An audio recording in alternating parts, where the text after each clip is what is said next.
प्रिय दर्शकों नमस्कार। मैं हूं आपके साथ आचार्य अशतम। एक ऐसा नाम जो आपको डरा दे, आपके रोंगटे खड़े कर दे। आपने अपनी पत्री किसी को दिखाई, आपने किसी को अपनी जन्म कुंडली दिखाई और किसी पंडित जी ने या किसी ज्योतिषी ने आपको बता दिया कि आपकी जन्म पत्री के अंदर तो काल सर्प दोष है। कितना डरावना नाम है, काल सर्प दोष। क्या वास्तव में इतना भयानक है? क्या इस योग से, इस दोष से इतना डरावना आखिर क्यों करते हैं? क्या वास्तव में इतने दुष्प्रभाव देता है? जानते हैं इसको विस्तृत तरीके से, और आज करेंगे हम काल सर्प दोष का पर्दाफाश। जी हां, तो आप सबसे पहले आप हमारे चैनल पर पहली बार आए हैं तो चैनल को कर दीजिए सब्सक्राइब, और आपको हमारा वीडियो अच्छा लगे तो लाइक कर दीजिए और अधिक से अधिक कर दीजिए शेयर। बात करते हैं काल सर्प दोष के बारे में। काल सर्प दोष हमारे जन्म कुंडली के अंदर बन कब जाता है? जब राहु और केतु, इन दो ग्रहों के बीच में जन्म कुंडली में सारे ग्रह आ जाते हैं तो हमारे जन्म कुंडली के अंदर काल सर्प दोष का निर्माण हो जाता है। ज्योतिष के अंदर मैं बात करूं तो जो सर्प है, उस सर्प के मुंह को राहु माना गया है और उसकी पूंछ को केतु। इसीलिए तो काल सर्प दोष, काल यानी समय, सर्प यानी राहु और केतु, और आपकी कुंडली के अंदर यदि अच्छा असर दे रहा है तो काल सर्प योग बन जाता है, यदि यही बुरा असर दे रहा है तो काल सर्प दोष बन जाता है। लेकिन एक बात आपको बता दूं, आपको सुनकर के हैरानी होगी, अचंभित होंगे आप। अकेला काल सर्प दोष आपकी जन्म कुंडली के अंदर कुछ भी नहीं कर सकता। आपको बहुत डराया जाता होगा कि आपके परिवार में कष्ट आने वाला है, आपके जीवन में कष्ट आने वाला है, आपकी मौत सांप से हो जाएगी, आपको ये पीड़ा आने वाली है, आपके साथ ऐसा होने वाला है, आपके साथ वैसा होने वाला है। तमाम तरह की लाखों बातें आपको बताई जाती होंगी, क्योंकि आज ये नाम इस समय ऐसा पॉपुलर हो चुका है कि यदि इस नाम को बता करके आपकी जन्म कुंडली के अंदर ये दोष है तो इसे बता करके आपसे लाखों की ठगी की जा सके। और आप जानेंगे इस वीडियो के अंत में कि इस दोष को सही करने के या इस दोष से जो पीड़ा हो रही है उससे मुक्ति पाने के बहुत ही साधारण उपाय दिए हैं। बहुत ही सिंपल उपाय से आप इससे मुक्त हो सकते हैं। लेकिन जब तक आपको भयभीत नहीं बनाया जाएगा तब तक आप ठगी के शिकार बनेंगे कैसे? आप कह रहे होंगे कि आप इस पक्ष में बात कर रहे हैं, मैं इस पक्ष में नहीं हूं। काल सर्प दोष नेगेटिव प्रभाव करता है, लेकिन इतना नहीं करता कि तमाम तरह के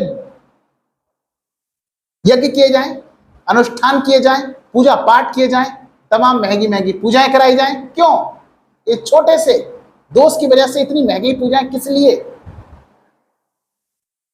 आखिरकार ज्ञान से सीखिए, पाखंड में मत आइए। ज्ञान को जानिए कि आखिर सच्चाई क्या है। काल सर्प दोष आपकी जन्म कुंडली के अंदर आता कब है?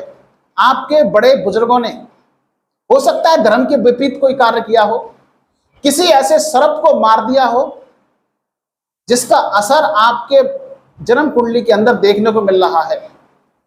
इसलिए कहा जाता है कि कभी भी सर्प को मारना नहीं चाहिए, क्योंकि जो हमारी पीढ़ी होगी आने वाली, उसकी जन्म कुंडली के अंदर कहीं न कहीं काल सर्प दोष से पीड़ा भुगतनी पड़ेगी। एक सर्प ही ऐसा देवता है, आज भी इस कलयुग में एक सर्प देवता, आपने देखा हो किसी भी पक्षी को, पशु को, किसी भी कीड़े मकोड़े को देवता की संज्ञा नहीं दी गई है, लेकिन इसको सर्प देवता, नाग देवता की संज्ञा दी गई है, क्योंकि ये त्रिकालदर्शी होता है। इसको अगला स्टेप पता है कि आप मेरे साथ क्या करने वाले हैं। तो आपके बड़े बुजुर्गों ने कभी सर्प को मार दिया हो, उसका दोष आपको पीड़ित कर रहा हो, किसी के साथ बुरा किया हो, किसी के साथ अन्याय किया हो, तो आपको उसका भुगतान आज भुगतना पड़ेगा काल सर्प दोष के माध्यम से। ऐसा नहीं है कि काल सर्प दोष अच्छा नहीं करता, काल सर्प दोष अच्छा भी करता है, तरक्की इतनी देता है कि व्यक्ति को बुलंदी तक पहुंचा देता है। आपने एक नाम सुना होगा, सचिन तेंदुलकर। उनकी जन्म कुंडली के अंदर भी काल सर्प दोष है। उस इंसान को तो क्रिकेट का भगवान कहा जाता है। आज तक मैंने तो देखी नहीं कि उनके अंदर कोई धन की तंगी आई हो, परिवार नष्ट हो गया हो, परिवार में परेशानी आ गई हो, कहीं नहीं सुना होगा आपने। तो फिर यानी काल सर्प दोष अच्छा कार्य भी करता है, आपको मान प्रतिष्ठा भी इतनी देगा जिसकी आपने कभी सोचा नहीं होगा। तो इस योग को ठीक क्यों ना कर लिया जाए। यदि आपको भी मान प्रतिष्ठा में कोई दिक्कत आ रही है, तरक्की में दिक्कत आ रही है, आप किसी पर अच्छे प्रभाव नहीं कर पा रहे हो, आपके काम बनते बनते बिगड़ जा रहे हैं, 99% तक पहुंच जाते हो, लास्ट स्टेज में आउट हो जाते हो। आपने सचिन को वैसे देखा होगा, सभी ने क्रिकेट के सब ज्यादातर शौकीन हैं, लेकिन सचिन तेंदुलकर को आपने खेलते हुए भी देखा होगा कि अधिकतर 99 पर आउट होते थे। वो कहीं ना कहीं इफेक्ट कर रहा है, लेकिन इतना इफेक्ट भी नहीं कर रहा, व्यक्ति धनवान है। चलिए बात करते हैं कि काल सर्प दोष यानी सर्पों के देवता महादेव। तो महादेव की शरण में जाने से इस दोष से मुक्ति मिल सकती है। तो इतने बड़ी अनुष्ठान पूजा पाठ करने की सजा किस लिए? केवल आपको ठगने के लिए, आपसे लूट करने के लिए। आप सच्चाई को जानिए कि आखिरकार है क्या। मैं आपको ऐसे कुछ उपाय दूंगा, आप जिसे अभी सावन के सोमवार इस शुरू होने जा रहे हैं, आप उन पर करके इस योग से, इस दोष से मुक्ति पा सकते हैं और इस योग को अपने फेवर में कर सकते हैं। काल सर्प दोष अकेला कुछ भी नहीं कर सकता। जब तक कि जन्म कुंडली के अंदर आपके सूर्य, चंद्र, मंगल और गुरु खराब ना हो जाए।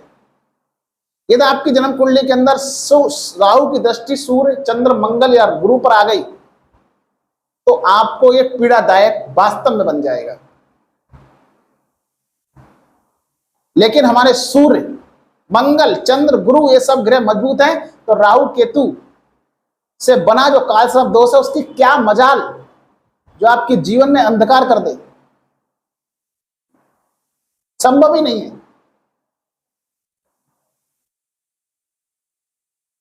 इसलिए आप अपनी जन्म कुंडली नहीं दिखवाइए और आपको पता भी नहीं है कि मेरी जन्म कुंडली के अंदर काल सर्प दोष है या नहीं है, तो आप मेरे व्हाट्सएप नंबर पर अपनी डिटेल सेंड कर दीजिएगा।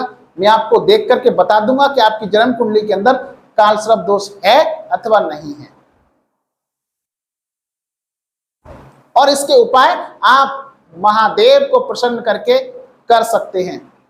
महादेव तो ऐसे देव हैं कि रूठ जाए तो मने नहीं, और मनने पर आ जाएं, आपसे प्रसन्न हो जाएं तो एक लोटे जल में ही प्रसन्न हो जाएं, आपको एक लोटे में ही सारी सृष्टि का दान कर दें। इतने बड़े महादेव हैं। उनको सर्पों का देवता कहा जाता है। सर्प उनके गले में लपटे ही रहते हैं, सर्पों की माला जो धारण करते हैं। तो काल सर्प दोष से बचाएंगे हमें सिर्फ महादेव। यदि आपको काल सर्प दोष से बचना है तो महादेव की शरण में चले जाइए, भोलेनाथ की शरण में चले जाइए। और भोलेनाथ की शरण में जाने का सबसे उपयुक्त समय होता है श्रावण का माह, सावन का महीना, सावन के सोमवार, नाग पंचमी का विशेष दिन और शिवरात्रि जो वर्ष में एक बार आती है, विशेष दिन होता है। तो बात कर लेते हैं कुछ उपाय के। ज्यादा इस झमेले में आपको मैं नहीं फंसा रहा, क्योंकि इसके बारे में विस्तृत तरीके से चर्चा करेंगे तो वीडियो काफी लंबा हो जाएगा। बहुत इसके बारे में जानकारी। आप क्या करें, एक लोटा लीजिए, उस लोटे में जल भरिए, उसमें सफेद और काले तिल डालिए और सावन के सोमवार आप भगवान भोलेनाथ पे अर्पित करिए ओम नमः शिवाय के जाप के सहित। और भगवान शंकर को अर्पित करने के बाद आप वहीं आसन लगा करके बैठ जाइए और कम से कम 108 बार ओम नमः शिवाय का जाप कीजिए। आप देखेंगे ये आप हर वर्ष के श्रावण में कीजिए, आप इससे मुक्ति होते हुए पाएंगे, आप इसके दोषों से मुक्त होते हुए पाएंगे। संभव हो तो उसमें से आधा जल जो भगवान भोलेनाथ के ऊपर जो कलश लटका रहता है उस कलश में भी डाल दीजिए, लेकिन उसमें तिल नहीं डालना, तिल ना जाए, इतना कोशिश करना। इसके अलावा और क्या कर सकते हैं आप भोलेनाथ को प्रसन्न करने के लिए कि जिससे काल सर्प दोष से, पीड़ा से मुक्ति हो जाए? आप क्या कीजिए, सूजी का गुड़ डाल करके देशी का मीठा हलवा बनाइए, उसमें चांदी के 2 नाग नागिन रखिए और भगवान भोलेनाथ को नाग पंचमी के दिन अर्पित कर आइए। और हर सोमवार कर सकते हैं, श्रावण के सोमवार की बात कर रहा हूं, या श्रावण के सोमवार में आप हर सोमवार कर सकते हैं तो हर सोमवार भी कर सकते हैं। आप देखेंगे कि आपको जो काल सर्प दोष से आपने भयभीत कर रखा है, आपको ऐसा डरने की बिल्कुल भी किंचित मात्र भी जरूरत नहीं है। गणेश जी का पूजन कर सकते हैं और सबसे बड़ा मंत्र महादेव का महामृत्युंजय मंत्र, आप इसका रोजाना 108 बार जाप कर सकते हैं। और नाग स्त्रोत आता है, नाग स्त्रोत का आप रोजाना पाठ कर सकते हैं। रोज नहीं कर सकते तो कम से कम श्रावण के सोमवार तो कर ही सकते हैं। नाग स्त्रोत का पाठ कर देखिए, आपको मानसिक रूप से बहुत शांति मिलेगी। यदि आपकी जन्म कुंडली के अंदर काल सर्प दोष के साथ साथ गुरु चांडाल योग, यानी गुरु भी राहु के साथ बैठे हुए हैं, बृहस्पति राहु के साथ बैठे हुए हैं, तो आप चांदी या सोने में काला सफेद पत्थर, जिसको सुलेमानी हकीक बोलते हैं, चांदी या सोने बनवा करके इस तर्जनी उंगली में धारण कर सकते हैं। आपको काल सर्प दोष की पीड़ा से मुक्ति मिलेगी, आपको आराम मिलेगा। और आपको एक जबरदस्त अचूक चमत्कारी उपाय आपको देता हूं। आप अपने नगर में, अपने क्षेत्र में, अपने शहर में ऐसे महादेव के मंदिर को तलाशिए जहां पर महादेव हो और ऊपर कलश लग रहा हो। एक तांबे के इतने बड़े नाग देवता बनते हैं, उसको बनवा करके, वैसे मार्केट में हो सकता है बना बनाए भी आपको मिल सकते हैं, तांबे के इतने बड़े नाग देवता लीजिए और नाग पंचमी के दिन, जो नाग पंचमी आने वाली है, इस नाग पंचमी पर उस तांबे के नाग देवता को भगवान भोलेनाथ पर स्थापित कर दीजिए और उसकी जो सर्प का फन होगा, उस पर जो कलश की बूंदें होंगी वो एक एक करके गिरती रहेंगी। आप इसको करके देखिए, इसको करने के बाद आपके वारे न्यारे हो जाएंगे। आप कहेंगे वाह गुरुजी मजा आ गया। आपके काल सर्प दोष आपको कहीं भी पीड़ित कर रहा होगा, उसकी कोई भी शक्ति नहीं है कि आपको परेशान करे। मैंने पहले ही कहा था, काल सर्प दोष आपको तभी परेशान कर सकता है क्योंकि जब सूर्य मंगल चंद्र गुरु खराब होंगे। यदि खराब नहीं है तो काल सर्प दोष आपका कुछ भी नहीं बिगाड़ सकता। एक उपाय आपको और बताते हैं। आप क्या कीजिए, आंख के 108 पत्ते लीजिए, उसमें थोड़े से काले सफेद तिल लीजिए और उसे रोल करके काले रंग के धागे से बांध दीजिए और श्रावण के सोमवार में एक एक करके भगवान भोलेनाथ पर अर्पित कर दीजिए। ओम नमः शिवाय, ओम नमः शिवाय। ऐसा आप हर सोमवार कर सकते हैं। आपको इसके अद्भुत लाभ मिलेंगे, इसके आपको अद्भुत चमत्कारिक परिणाम मिलेंगे। करके देखिएगा।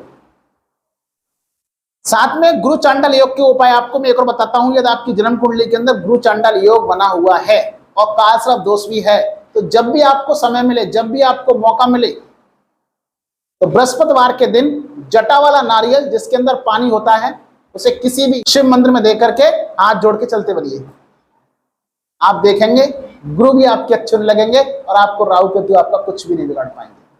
तो इस सावन के सोमवार में ये आप अद्भुत उपाय कर सकते हैं और काल सर्प दोष से आपको पीड़ा से शांति अवश्य मिलेगी, करके देखिए। संभव हो तो वर्ष में एक बार या श्रावण के सोमवार में या श्रावण के माह में जब भी आपको समय मिले एक बार भगवान त्र्यंबकेश्वर के दर्शन अवश्य किया कीजिए। आपको कालसर्प दोष कभी नुकसान नहीं पहुंचाएगा, आपको कालसर्प दोष कभी पीड़ा नहीं देगा, करके देखिए। किसी के बहकावे में आने की आवश्यकता नहीं है, डरने की कोई आवश्यकता नहीं है, और खास करके कहीं ठगी के शिकार मत बनिएगा। यदि आपको नहीं पता है आपकी जन्म कुंडली में कालसर्प दोष है अथवा नहीं है, तो आप मुझे व्हाट्सएप पर डिटेल सेंड कर दीजिएगा, आपका सहायक मैं बन सकता हूं। आपको उपाय दीजिए, इसका लाभ आप लीजिए। कभी और जानकारी से विस्तृत चर्चा करेंगे। यदि आप हमारे चैनल पर पहली बार आए हैं तो चैनल को सब्सक्राइब कर लीजिए, वीडियो को लाइक कर दीजिए, अधिक से अधिक शेयर कर दीजिए। आपको ये जानकारी कैसी लगी कमेंट बॉक्स में कमेंट करके जरूर बताइएगा। मिलेंगे आपसे अगली वीडियो में किसी अद्भुत ऐसी ही नई जानकारी के साथ। तब तक के लिए नमस्कार।